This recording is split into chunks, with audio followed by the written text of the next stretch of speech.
Good morning and welcome to Morning Scoop for Tuesday, April 20th. This is your daily Buckeye fix. I'm Tom Orr. The Minnesota game is in 135 days, the game against Michigan in 221 days. On Monday's show, we talked a lot about the Ohio State offense and some of the young players who really jumped out during the spring game. Today, we're going to shift the focus to the defense. My guest today is Buckeye Scoop's Bill Greene.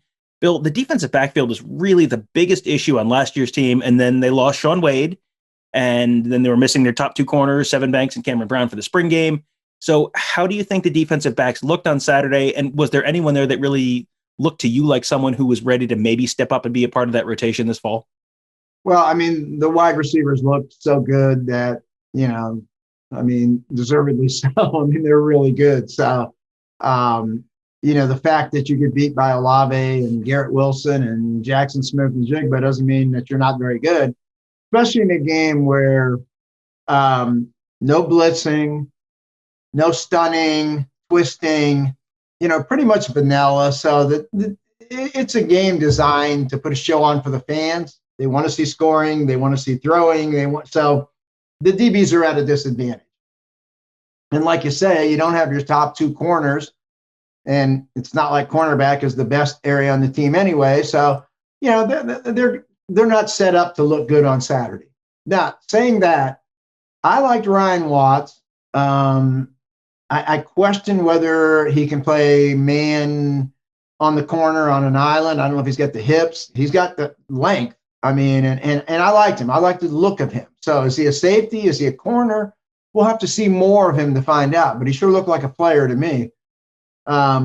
He passes the eye test, the look test. That's a long dude. He kind of had that Malcolm Jenkins look to him when Malcolm was a young guy at Ohio State. So I want to see more of him. Ryan Watts. I would think the coaches, when they look at him, they would think, we got a guy, might be a guy here. So want to see more of him.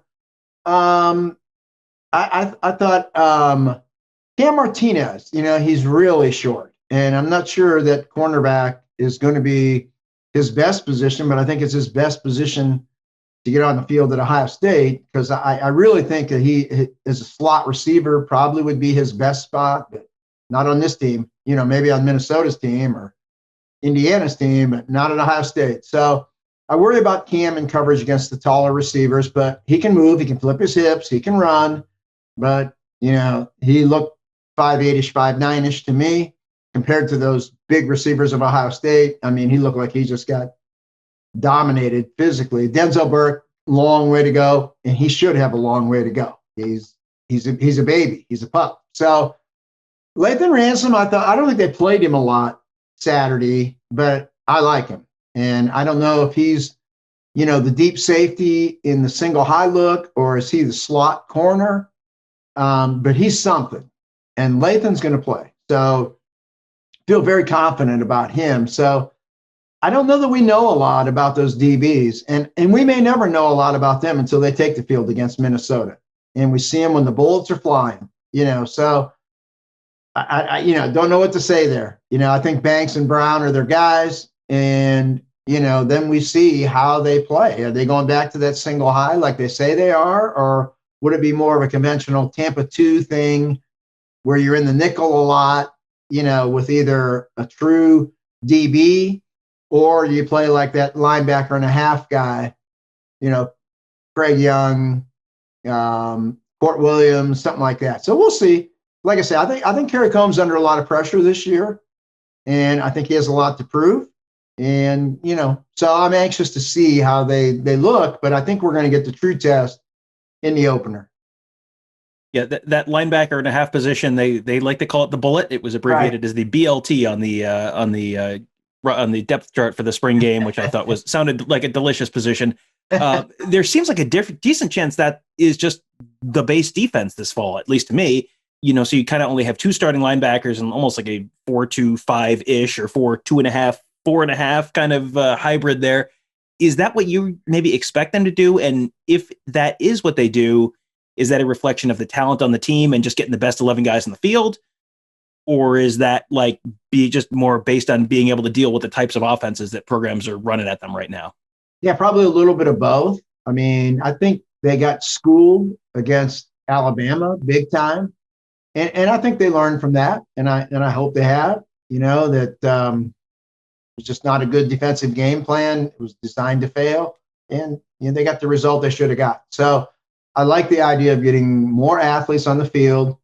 I mean, almost everybody today is in nickel a large percentage of the time. Nobody plays the 4 linebacker look. Very few people play the standard 4-3 look anymore. So I like it. I really do. And then you got to see if those guys can play or not. I like getting athletes on the field too, but I'd rather have players that can play the game rather than athletes who don't know what they're doing. So we got to see. And like I said, I think a lot of things are going to fall on Kerry Combs this year, and we'll see what he has there. I'm kind of excited to see new guys on the field at linebacker, but you lost some pretty good players there. Okay, I mean, Pete Warner is a heck of a player. Baron Browning is going to get drafted. Tuff Borland gets a lot of criticism, but Tuff Borland started for a lot of coaches. Urban played him, Ryan Day played him, Halfley played him, Shiano played him, Combs played him. So, somebody likes him, I'll tell you that. It's not one coach. And then Justin Hilliard was really, really good for them in his role too. So, we'll see, because there's a lot of unproven guys there. And we tend to talk about Terada Mitchell, Dallas Gant, and Pope as young guys, and they're not young guys. They've been there forever. So it's time for those guys to step up and play. And I did like Terada Mitchell the other day. I don't know. To me, he looked leaner, slimmer, quicker, which is probably what they've asked him to do and what they're looking for. So he kind of stood out to me in that linebacker group. Yeah, that was an intentional thing. He talked about that this spring. He went vegetarian, then he decided he liked fish too much. Now he's a pescatarian, so no meat, but just fish and fruits and vegetables. So he is. I think he said he dropped 5-10 pounds or so in trying to be a little bit quicker. And yeah, that's something that I've heard several people having noted on Saturday, that he did look a little smaller, a little maybe quicker, which that can only help. Something else that might help the linebackers, a name that has gotten floated around a lot. Tennessee linebacker Henry To'o. He is in the transfer portal. He had been considering the Buckeyes. It sounds like maybe that's not where he's going to end up, but can you just kind of let people know that, since that's a name that's kind of been floating around, just kind of let people know the latest on what you're hearing about him? Yeah, nobody really knows. And it's kind of weird that nobody really knows, because his dad is very forthcoming and talks about everybody. Just a great guy, very outgoing, personable. And he says everything's wide open and they're going to take visits. To me, it just looks like they're waiting on the NCAA ruling, which came down this week. Then you got to see if the SEC follows it, which I think they will. And I think if they, grant the instant eligibility in the conference, I think he's going to Alabama. But we'll see. You know what I mean? I don't think he's going to take visits like they say he is, because that puts him into June. So I think once the SEC says that, we're going along with the one-time transfer, everybody gets a free one here, no sitting out, then I think Henry's going to end up at Alabama. So that's just my thought on that. But nobody really seems to know. And Ohio State would take him. I promise you that. They would take him with open arms and, break out a bottle of champagne when he tells them he's coming. So, because he can play. No doubt he walks in, he starts day one, the minute he shows up. So it's something to watch, something to monitor. But, everything I'm hearing is that Alabama is where they want to be. They just are looking for the instant transfer eligibility to go there. And yesterday on the show with Mark Giffler, we talked a lot about Jack Sawyer. He was pretty much the only defensive player we talked about, but you brought up a really interesting point in your kind of reaction to the spring game piece that I hadn't really thought about. I said yesterday that he hadn't played his senior season, which is true, but really, due to injury, he really didn't play a full year as a junior either. So he basically missed almost his last 2 full seasons of high school football, and then comes in as a true freshman and then does that in the spring game. That just puts it all in perspective. You and Mark have been on him for years and years and years, but it seems like every time we've talked to you guys about him, it's like, oh, that's like really bold what you're saying. And it's like, He might be exceeding what you said. Like, were you guys low on Jack Sawyer at this point based on what you saw on Saturday? You know, and I try to be really careful because I like the kids so much. And, I have to be able to separate that from the player. And there have been kids that I really like a lot, but I had to write that they were 3-star kids. And, with Jack, you really, because there's so much there to admire from him, from a work ethic and character and all that. And, I was fully prepared that he would start slow. Like you say, he didn't play. He opted out last year, didn't play a year of football. And the year of football is important at 17, 18 years old.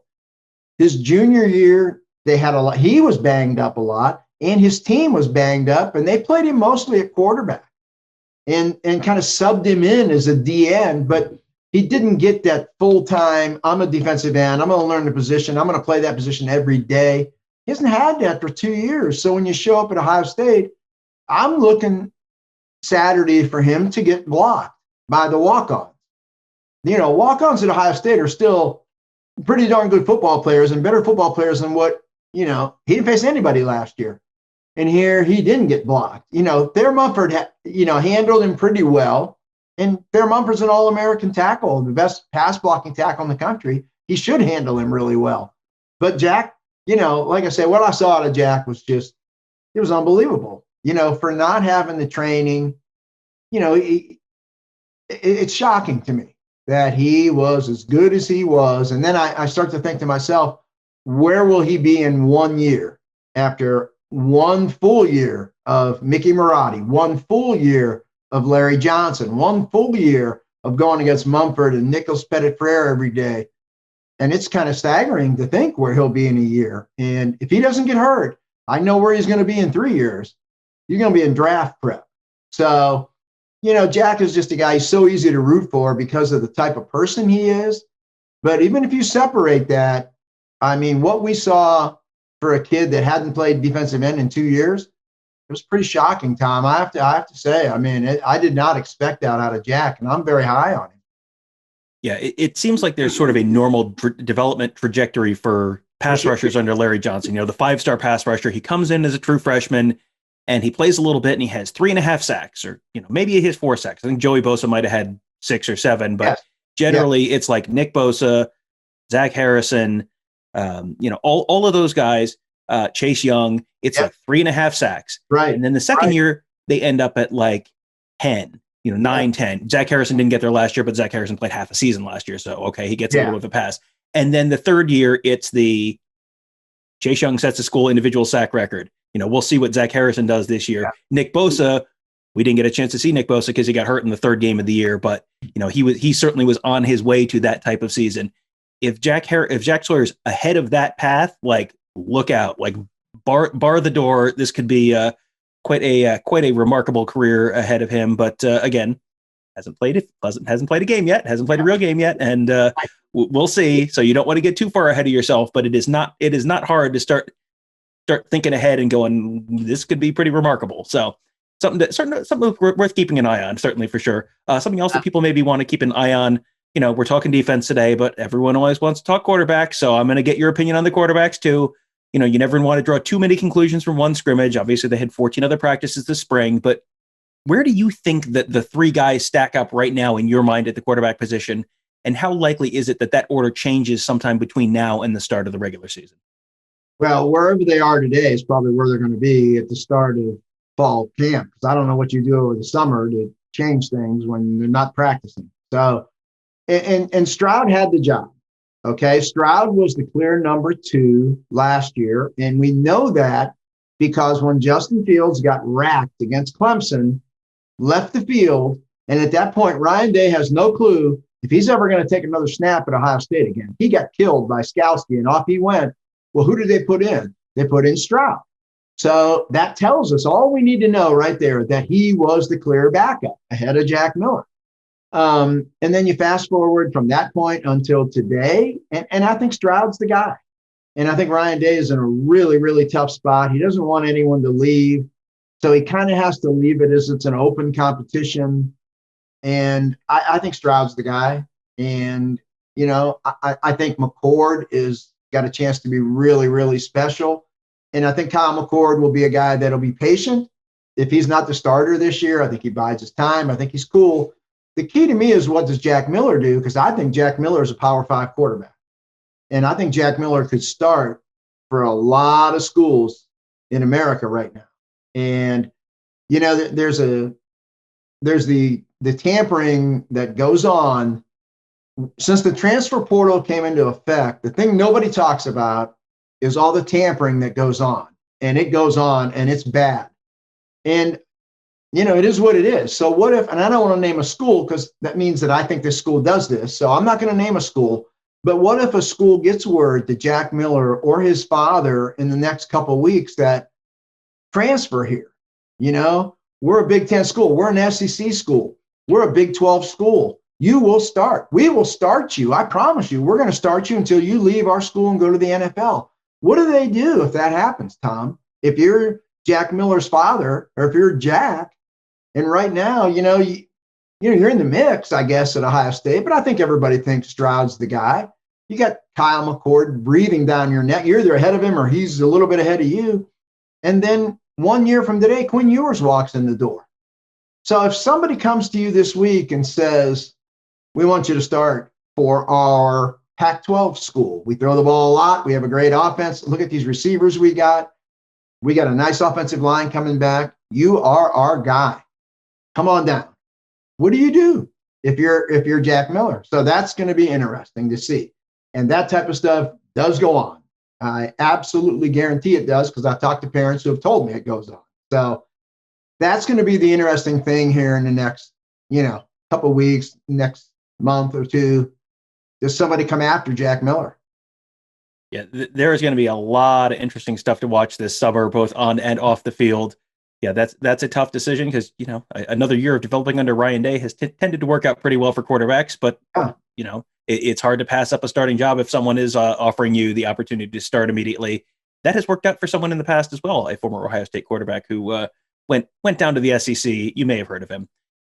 He got new uniforms yesterday in Cincinnati, in fact. So, okay. Yeah. So thank you, Bill. Really appreciate your time, and thank you for joining us. And thank you all for joining us today. You can find Bill's work and all the rest of our wonderful team at BuckeyeScoop.com. Just become a member today, and you can get access to our Ask the Insiders board, where we've had a ton of fantastic content. Bill, Mark, Nevada, Tony, Alex, and I, and everyone else, we have been churning out content about the spring game, all sorts of insight and analysis there. There's plenty of it on the free side of the board, and then also plenty of it on our Ask the Insiders board for our members only. Also, lots of it on YouTube, youtube.com/BuckeyeScoop. You can subscribe right there. We have just been piling up subscribers as people, I think, are figuring out, like, hey, this is really good content and it's free.